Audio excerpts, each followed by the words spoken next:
first book of Kings. At the mountain of God, Horeb, Elijah came to a cave where he took shelter. Then the Lord said to him, "Go outside and stand on the mountain before the Lord. The Lord will be passing by." A strong and heavy wind was rending the mountains and crushing rocks before the Lord. But the Lord was not in the wind. After the wind, there was an earthquake, but the Lord was not in the earthquake. After the earthquake, there was fire, but the Lord was not in the fire. After the fire, there was a tiny whispering sound. When he heard this, Elijah hid his face in his cloak and went and stood at the entrance of the cave. The word of the Lord. Our first reading for this Sunday comes from the first book of Kings.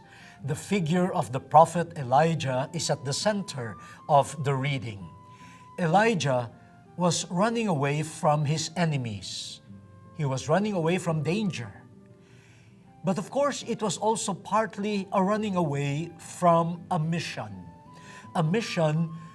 that was becoming clear to him. It was a mission that involved a lot of dangers too.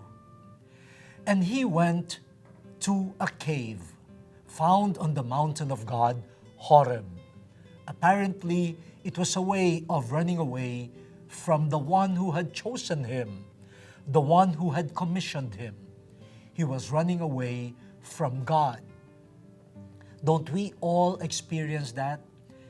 At one moment or the other in our lives, you feel like running away from God Himself.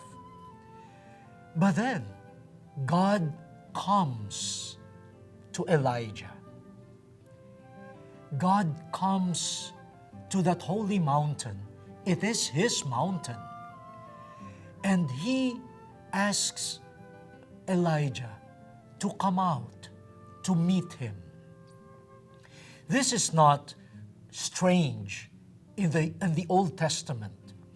We have many instances in the Old Testament where great men and women of faith had an encounter with God. God coming to them. God revealing God's self to them. This is what we call a theophany. God revealing who God is. But if we look at how God's coming or manifestation to the many people of the Old Testament happened, especially during the time of Moses, you have this. The usual way by which God manifests Himself to them is through a fire, through a wind, through a mighty tempest, through an earthquake, all of these things.